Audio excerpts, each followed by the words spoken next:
Hello बच्चों, let's see the question. The question says population growth from the late 18th century had increased the demand for food grains in Britain.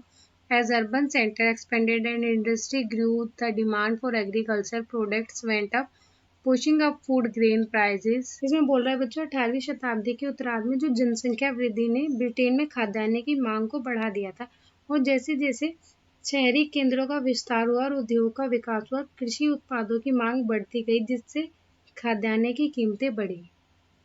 Under pressure from landed groups, the government also restricted the import of corns. जमींदारों समूह के दबाव में सरकार ने मकई के आयात को प्रतिबंधित कर दिया।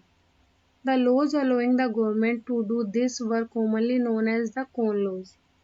सरकार को ऐसे करने की अनुमति देने वाले कानूनों को आमतौर पर मकई कानून के रूप में जाना जाता है। Unhappy with high food prices, industrialists and urban dwellers forced the abolition of the corn laws. और उच्च खाद्य कीमतों से नाखुश उद्योगपति और शहरी निवासियों ने मकई कानून को समाप्त करने के लिए मजबूर किया। After the corn laws were scrapped, food could not be imported into Britain more cheaply than it could be produced within the country.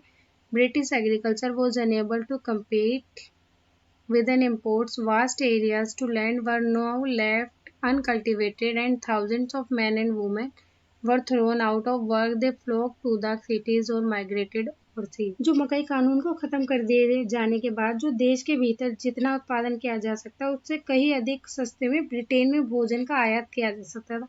तो जो ब्रिटिश प्रतिस्पर्धा करने में असमर्थ थी बच्चों, आयात भूमि के विशाल क्षेत्र अब बंजर रह गए थे और जो हजारों पुरुष और महिलाओं को काम से निकाल दिया गया था और वे किसी झुंड में जाकर शहरों या विदेशों में चले गए। Which of the following is correct with respect to corn laws? इसमें बोल रहा है कौन सी स्टेटमेंट सही है corn laws के regarding. It restricted the import of corn laws into British. B.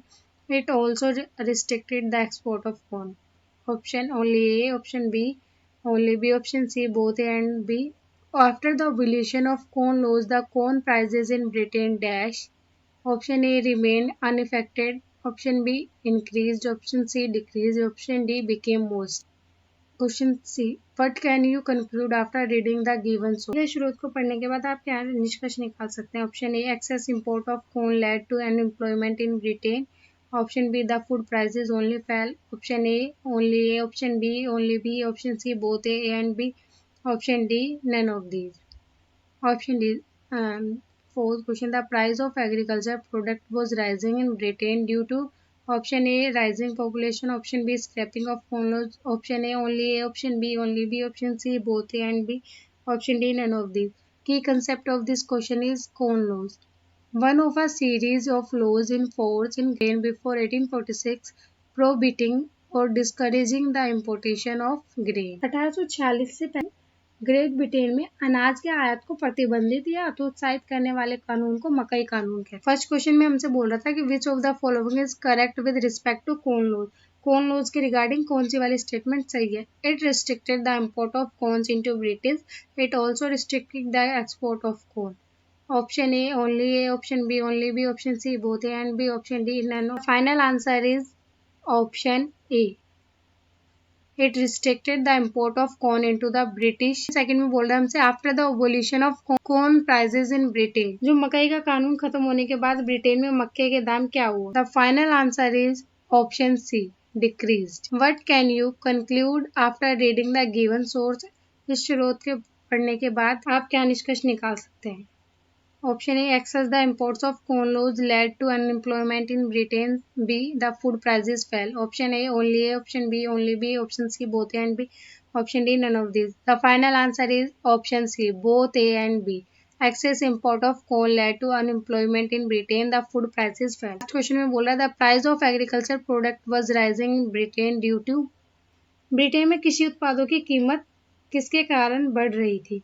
Option A, rising population. Option B, scrapping of corn laws. A option, only A. Option B, only B. Option C, both A and B. Option D, none of these. The final answer is option A, rising population. Hope you understood it well. Best of luck.